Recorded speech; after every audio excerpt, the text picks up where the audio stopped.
রেশমি বারান্দায় বসে কাঁদছে। রেশমির স্বামী রুবেল আজ 3 মাস হলো নিখোঁজ। রুবেল ব্যবসার জন্য শহরে গিয়েছিল, আর বাড়ি ফেরেনি। অনেক খোঁজবার পরেও রুবেলের কোনো খোঁজ পায়নি রেশমি। কোথায় গেলে তুমি আমাকে ফেলে? কত খুঁজলাম, কোথাও তো পেলাম না তোমাকে।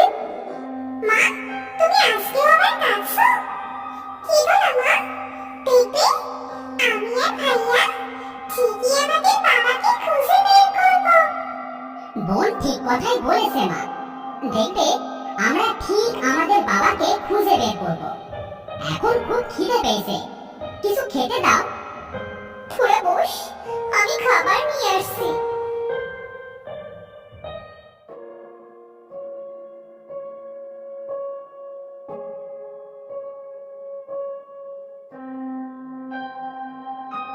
এই নে বাবা, তুই আর কেয়া খাবারগুলো খেয়ে নে। আচ্ছা মা। বোন আয়।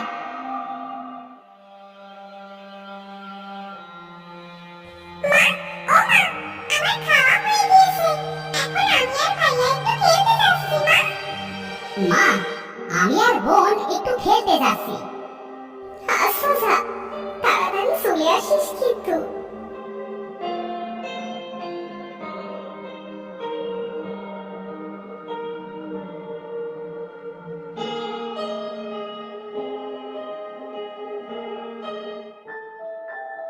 এই কেয়া, আজ আমরা ওই জঙ্গলের দিকটাতে খেলবো, কেমন? মা তো আমাকে জঙ্গলের দিকে যেতে নিষেধ করেছে। মা জানতে পারলে তো কষ্ট পাবে। মা কিছুই জানতে পারবে না। চল না বোন। আচ্ছা চলো ভাইয়া।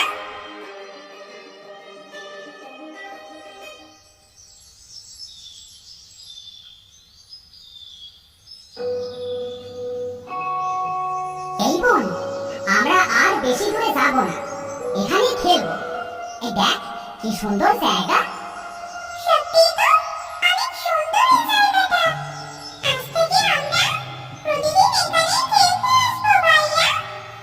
এই কালকে থেকে কনা, শামীম, রিমিকেও আমাদের সাথে আনবো, আরো অনেক মজা হবে।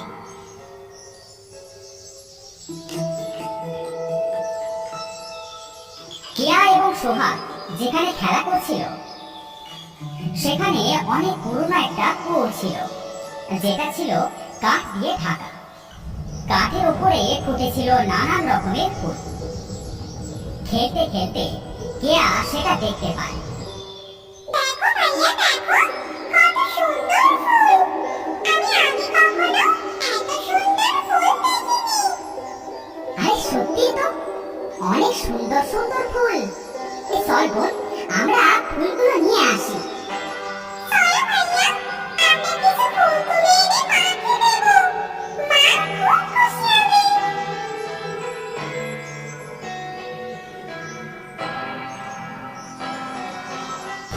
ভাইয়া পড়ে গেলাম। বাঁচাও, বাঁচাও, কেসু বাঁচাও।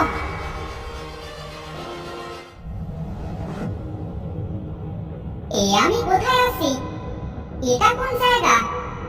আমরা তো একটা কুয়োর ভেতরে পড়ে গিয়েছিলাম, তাহলে এখানে এলাম কিভাবে? বোন কোথায়? বোন, বোন, আরে ওই তো কেয়া।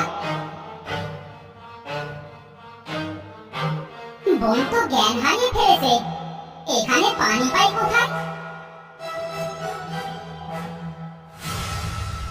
এই নাও পানি, এটা তুমি তোমার বোনের চোখে ছিটিয়ে দাও। ওরে বাবা রে, কত বড় মাকড়সা, আবার কথাও বলছে দেখছি। আমাকে মেরো না। ভয় পেও না, আমি তোমার কোনো ক্ষতি করব না। তোমার বোনের আগে জ্ঞান ফেরাও। ভাইয়া, আমরা কোথায়? আমি তো খুঁজছি না। তোমরা এখন পাতালপুরে আছো। তোমরা দুজন কেন এসেছো এই পাতালপুরিতে? এটা যে বড় ভয়ানক জায়গা। আমরা এখানে ইচ্ছে করে আসিনি, আমরা ফুল ছিঁড়তে কাঠ ভেঙে পড়ে গিয়েছি। এটা ভয়ানক জায়গা কেন মাকড়সা বন্ধু? এটা হলো পাতালপুর। এখানে একটা প্রাসাদ আছে যেটা পরিদের। এক শয়তান রাক্ষস পরিদের বন্দি করে রেখে প্রাসাদ দখল করেছে। এই পাতালপুরীতে যেই আসুক না কেন, রাক্ষস তাদের প্রাসাদে বন্দি করে রাখে আর পূর্ণিমার রাতে তাদের রক্ত খায়। 100 মানুষের রক্ত খেলে রাক্ষস অনেক শক্তিশালী হয়ে যাবে। তখন সকল পরী ও আমাদের মেরে ফেলবে। কি বলছো তুমি এসব? রাক্ষস 100 মানুষকে মেরে শক্তিশালী হয়ে তোমাদের সকলকে মেরে ফেলবে? কারণ এই পাতালপুরীতে সে একাই রাজত্ব করতে চায়। ওই শয়তান রাক্ষস কোথায় পাবে 100 মানুষ? সুন্দর এই ফুলগুলোই হলো ফাঁদে ফেলবার উপায়। যেমন তোমরা ওই ফুলগুলো তুলতে গিয়েছিলে, ঠিক তেমন অনেক মানুষ সুন্দর ফুল দেখে সেগুলো তুলতে যায় আর সেখান থেকে পড়ে পাতালপুরে চলে আসে। তোমাদের ভাগ্য ভালো যে তোমরা রাক্ষসের কাছে না পড়ে এখানে পড়েছো। এখান থেকে যত তাড়াতাড়ি সম্ভব চলে যাও। তোমার জন্য আমার বোনকে আমি বাঁচাতে পেরেছি। আমি তোমাদের কিছুই হতে দেব না। আমরাই মারবো রাক্ষসকে। তোমরা রাক্ষসকে মারতে পারবে না, কারণ রাক্ষসের আত্মা রাক্ষসের শরীরে থাকে না। তাহলে কোথায় থাকে রাক্ষসের আত্মা? আমি বলছি, কোথায় থাকে রাক্ষসের আত্মা? আরে কি অদ্ভুত!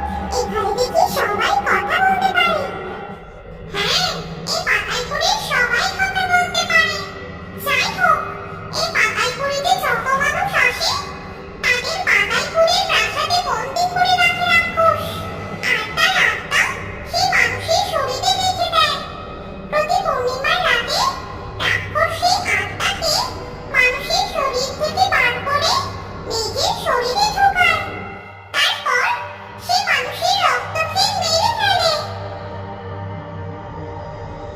কি বলছো তোমরা এসব?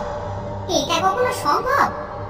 তাহলে তো রাক্ষসটাকে মারতে গেলে আগে সেই লোকটাকে মারতে হবে যার ভেতরে রাক্ষসের আত্মা আছে। হ্যাঁ, এটা ছাড়া আর কোনো উপায় কি নেই? ওরে বাবারে, ভাইয়া, কত বড় সাপ! ভয় পেও না তোমরা, আমরা তোমাদের কিছুই করব না। আমরা হলাম পরিরাজ্যের দারোয়ান। ওই রাক্ষসকে মারবার জন্য একটা উপায় আছে, এটা আমরা জানি। কি উপায়? আমাদের বলো। শয়তান রাক্ষসের হাতে একটা হাড় আছে। সেই হাড় দিয়েই মানুষের শরীরের ভিতর থেকে রাক্ষসের আত্মাটাকে বের করতে পারবে।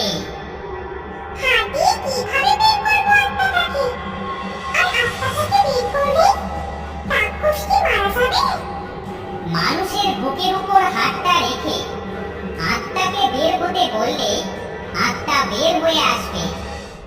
আত্মাটা বেরিয়ে আসবার পরে সেটা পুড়িয়ে ফেলবে, তাহলেই রাক্ষস মারা যাবে। যার ভেতরে আত্মাটা আছে তাকে কোথায় খুঁজে পাবো? 3 মাস আগে একটা লোক পাতালপুরের প্রাসাদের ছাদের উপর পড়ে। ওই লোকটার ভেতরে রাক্ষস তার আত্মাকে রেখেছে। লোকটা প্রাসাদের ভেতরে পরিরানীর পক্ষে আটকে আছে। 3 মাস আগে? ভাইয়া, বাবা নয় তো? আমার সেটাই মনে হচ্ছে। আমার বাবাকে রাক্ষস বন্দি করে রেখেছে। কাল পূর্ণিমা, যে করেই হোক বাবাকে আজকের ভিতরে উদ্ধার করতেই হবে। কোথায় সেই প্রাসাদ? যদি তোমাদের কিছু হয়, আমাদের কিচ্ছু হবে না। আমাদের বলে দাও, কোথায় সেই প্রাসাদ? তাড়াতাড়ি চল বোন।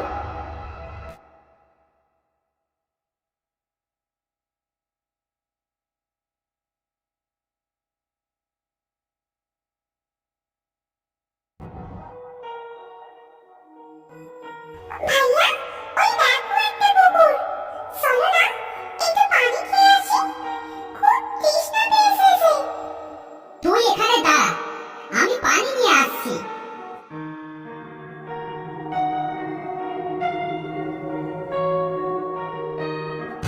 ওরে বাবা রে, কুমির! ভয় পেও না, আমরা পুকুরের সম্পদগুলো রক্ষা করছি। তোমরা এগুলোয় হাত না দিলে আমরা কিছুই বলবো না। তুমি পানি নিতে পারো। ধন্যবাদ, ধন্যবাদ তোমাদের।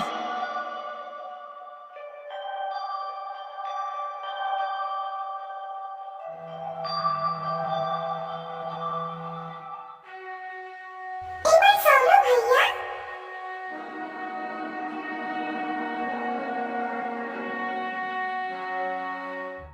এ কি? তোমরা প্রাসাদের দিকে কোথায় যাচ্ছ?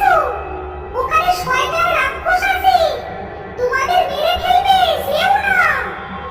তোমাদের পাতালপুরের প্রাসাদকে ওই রাক্ষসের হাত থেকে উদ্ধার করতে যাচ্ছি। তোমরা কি পারবে ওই রাক্ষসকে শাস্তি দিতে? হ্যাঁ, পারবো। আচ্ছা, আমাদের দেরি হয়ে যাচ্ছে, এখন আমরা আসি পিঁপড়া।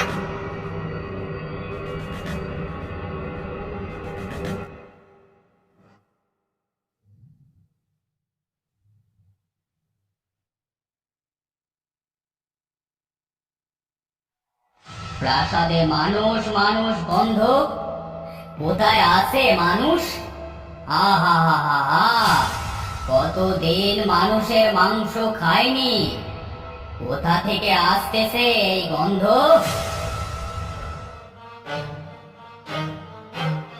তুই এখানে থাক, আমি হাতটা নিয়ে আসি।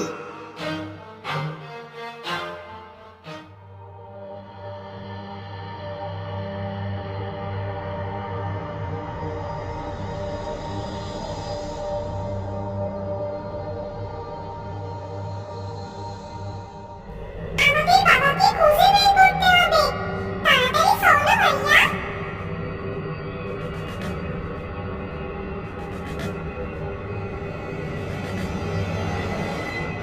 এই কক্ষে বাবা আছে। আরে, বাবার কাছে তো রাক্ষসটা দাঁড়িয়ে আছে। এখানে লুকিয়ে থাক, মনে হচ্ছে রাক্ষসটা বাবাকে কিছু বলছে। শুনি তো কি বলছে। কাল পূর্ণিমা, কালকে আমি তোকে খাবো। আচ্ছা, এখানে আমার কাছে মানুষ মানুষ গন্ধ বেরোচ্ছে, সেটা তোর নয়, তাহলে সেটা কার? আরে, আমি তো আমার হাতটা আনতে ভুলে গেছি, আগে হাতটা নিয়ে আসি, দাঁড়া।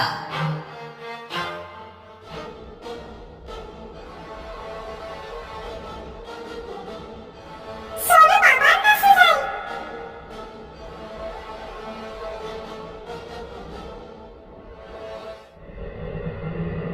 বাবা, ও বাবা, দেখো আমরা এসেছি। ও বাবা! বাবা তো কথা বলছে না, মনে হচ্ছে আমাদের চিনতে পারছে না। তুমি তাড়াতাড়ি আত্মাটাকে বের করো ভাইয়া। বেরিয়ে আয় রাক্ষসের আত্মা, বেরিয়ে এই কাগজের ভেতরে আয়। কে তোরা? এটা কেন করলি? দিয়ে দে, দিয়ে দে আমার আত্মাটাকে। কেন নিয়েছিস আমার হাত? ফিরিয়ে দে আত্মা, আমার খুব কষ্ট হচ্ছে। না হলে তোদের কিছুতেই ছাড়বো না। তুই আমাদের কিছুই করতে পারবি না।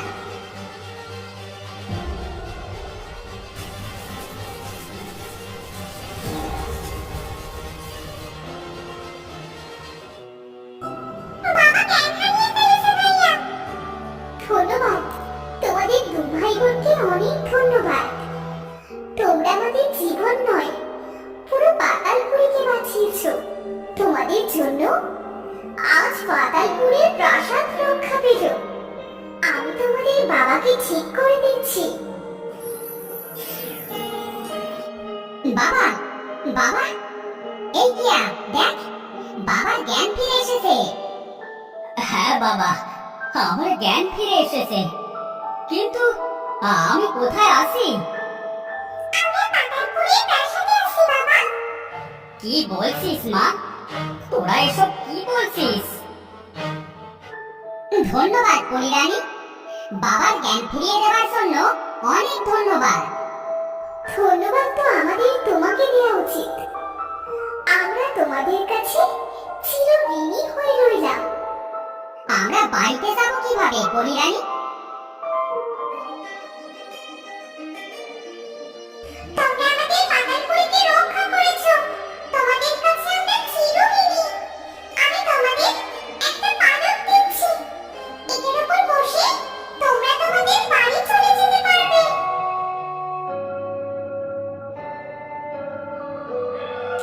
আমরা তাহলে এখন আসি। ভালো থাকবে তোমরা সবাই।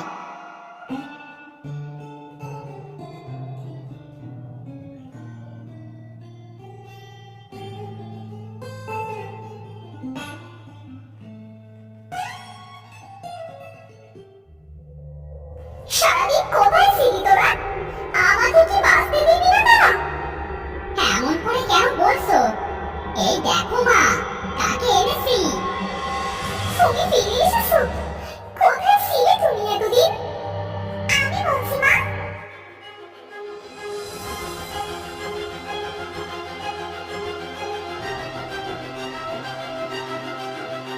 কি বলছিস এসব? তোদের যদি কিছু হয়েছে তো? আমাদের তো কিছু হয়নি মা, কাঁদছো কেন তুমি? তাদের সব কষ্টের অবসান, তারা আবার হাসি আনন্দে বসবাস করতে শুরু করলো।